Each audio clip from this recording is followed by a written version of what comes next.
राधे राधे श्याम मिला दे। ओम नमो नारायण।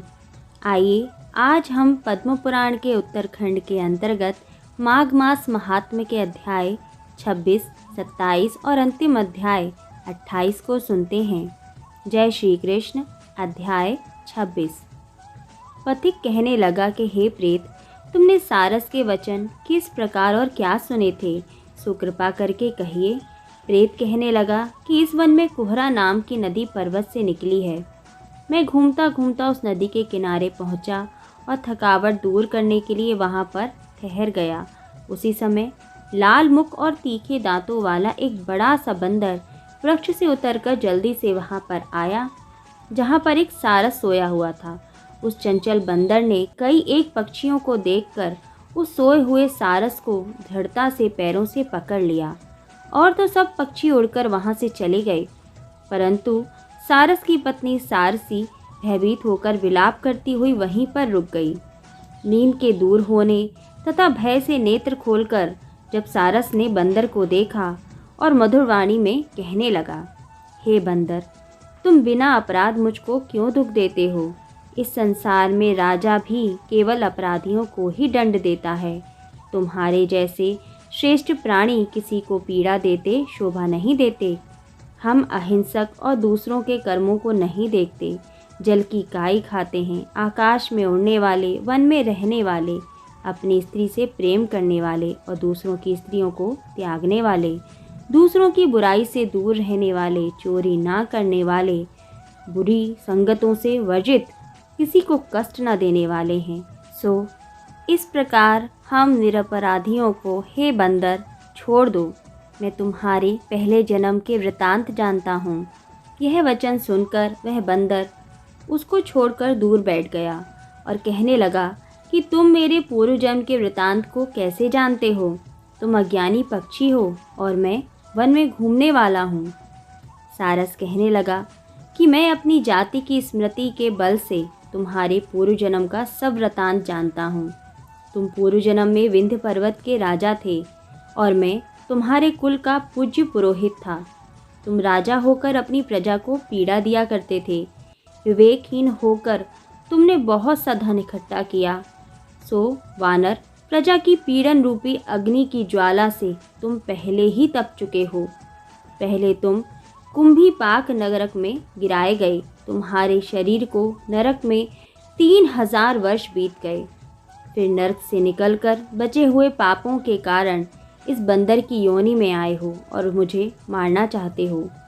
पूर्व जन्म में तुमने ब्राह्मण के बाग से लूटकर बलपूर्वक फल खाए थे। उसका यह भयंकर परिणाम हुआ कि तुम वानर और वनवासी हुए। प्राणी अवश्यमेव अपने किए हुए कर्मों को भोगता है। इसको देवता भी नहीं हटा सकते। इस प्रकार मैं सारस का जन्म लेकर भी अज्ञान से मोहित नहीं हुआ हूँ। इतनी कथा कहकर वानर कहने लगा कि यदि ठीक ही जानते हो तो बताओ तुम पक्षी कैसे हुए? सारस कहने लगा कि मेरी दुर्गति का भी कारण तुम सुनो।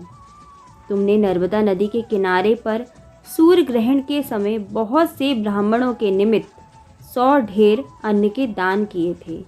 मैंने पुरोहिताई के मत से थोड़ा सा ब्राह्मणों को दिया और बाकी सब मैं आप हर ले गया। इन ब्राह्मणों के द्रव्य का अपहरण करने के पाप से मैं कालसूत्र नरक में और फिर रक्त करदूम नरक में, जहाँ पर बड़े बड़े कीड़े थे और रक्त तथा पीप से भरा हुआ नाभि तक नीचे सिर और ऊपर पैर किए हुए पीप चाटता हुआ उस दुर्गंध वाले नरक में कीड़ों आदि से काटा जाकर 3000 वर्ष तक उस यातना को भोगता रहा। मैं नरक के दुख का वर्णन नहीं कर सकता। फिर नरक की यातना से मुक्त होकर यह सारस का जन्म पाया, क्योंकि पूर्व जन्म में अपनी बहन के घर से कांसे का बर्तन चुराया था। इसको मैंने एक जुआरी को दिया।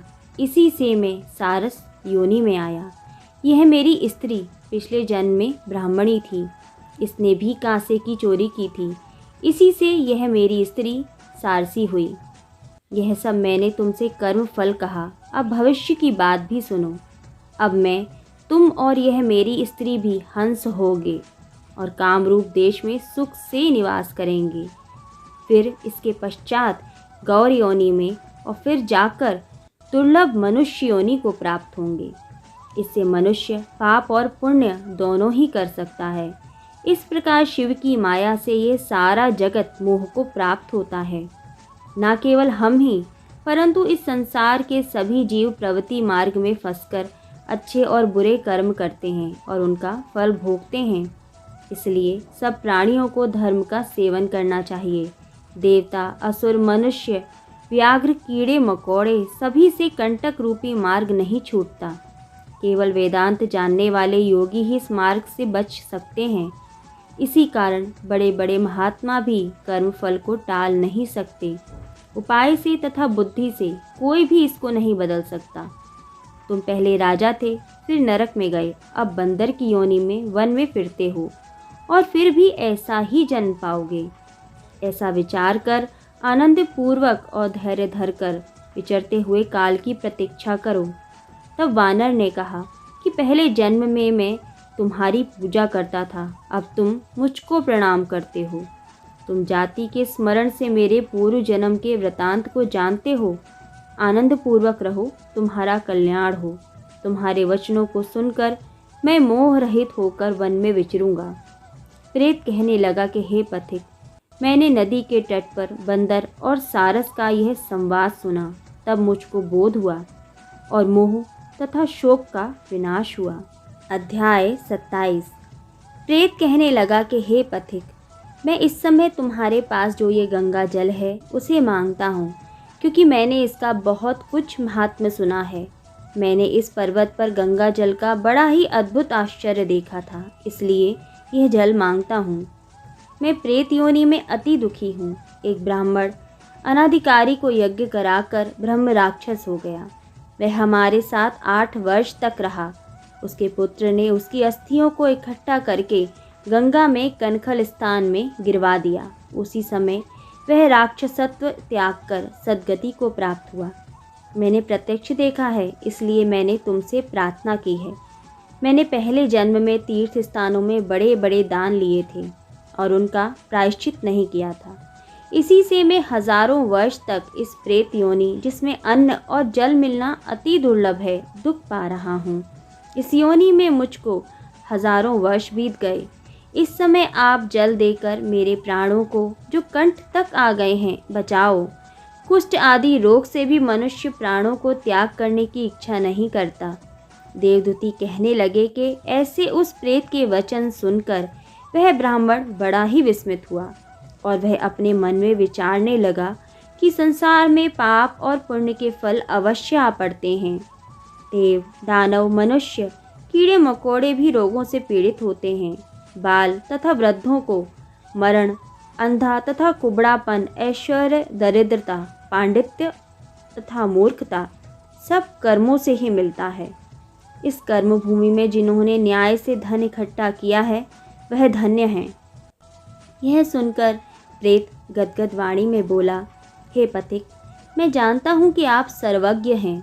आप मुझको जीवन का आधार जल इस प्रकार दो जैसे मेघ चातक को देता है। तब पथिक कहने लगा कि हे प्रेत, मेरे माता पिता भृगु क्षेत्र में बैठे हैं, मैं उन्हीं के लिए जल लाया हूँ। अब बीच में तुमने गंगा के संगम का जल मांग लिया। अब मैं इसी धर्म संदेह में पड़ गया कि क्या कांड वस्तुओं में यज्ञों को इतना नहीं मानता जितना प्राण रक्षा को मानता हूँ। इसलिए प्रेत को जल देकर तृप्त करके माता पिता के लिए फिर जल लाऊंगा। लोमस जी कहने लगे कि इस प्रकार उस पथिक ने गंगा जमुना के संगम का जल उस प्रेत को दे दिया। उस प्रेत ने प्रीति पूर्वक जल को पिया। उसी समय वह प्रेत शरीर को छोड़कर दिव्य देहधारी हो गया। केरल कहने लगा कि बिंदु मात्र गंगा जल से वह प्रेत मुक्त हो गया। हम समझते हैं कि ब्रह्मा जी भी इस जल के गुण का वर्णन नहीं कर सकते, नहीं तो महादेव जी इस जल को मस्तक पर क्यों धारण करते। इस संसार में जो मनुष्य काया, वाचा और मनसा के पापों से रंग गए हैं वह गंगा जल के बिना नहीं घुलते। गंगा जल के सेवन से मुक्ति सदा सन्मुख खड़ी रहती है। जिसके जल को स्पर्श करते ही प्रेतत्व को छोड़कर मुक्ति को पा लेते हैं, जो गंगा स्नान करता है वह वैष्णव पद को प्राप्त करता है। यदि संबंधी लोग गंगा जल से तर्पण करें तो नरक में रहने वाले पितर लोग स्वर्ग में चले जाते हैं और स्वर्ग में रहते हुए ब्रह्मत्व को प्राप्त होते हैं। गंगा जल के समान और कोई मुक्ति का साधन नहीं है। वह प्रेत वहाँ से चला गया और 1 मास में जब माघ मास आया तो उसने सुने हुए प्रयाग महात्म्य के अनुसार गंगा यमुना के संगम पर स्नान करके पिशाच शरीर को धारण कर भक्ति पूर्वक नारायण की स्तुति करता हुआ वह द्रविड़ देश का राजा गंधर्वों से सेवित उत्तम विमान पर बैठकर इंद्रपुरी को गया। सो हे द्विज, यह इतिहास पापों का जल्दी ही नाश करता है। इसमें धर्म का ज्ञान होता है। यह पुण्य यश तथा कीर्ति को बढ़ाने वाला है, ज्ञान तथा मोक्ष को देने वाला है। तुम ही सद्गति पाने के लिए प्रयाग चलो। वहाँ पर हम ऐसा स्नान करें जो देवताओं को भी दुर्लभ होता है। वहाँ पर श्राप से पैदा हुआ पिशाचपन सब नाश को प्राप्त हो जाएगा। इस प्रकार लोमश जी के मुख से अमृतमय मधुर कथा को सुनकर मानो अमृत पीकर सब प्रसन्न हुए और पाप रूपी समुद्र से पार हुए। उन्हीं के साथ सब लोगों ने दक्षिण दिशा को प्रस्थान किया। माघ मास महात्म का अंतिम अध्याय 28। वशिष्ठ जी कहने लगे कि हे राजा दिलीप, बहुत से जनसमूह सहित अच्छोत सरोवर में स्नान करके सुखपूर्वक मोक्ष को प्राप्त हो गए। तब लोमश जी कहने लगे, संसार रूपी इस तीर्थ राजा को सब श्रद्धा पूर्वक देखो।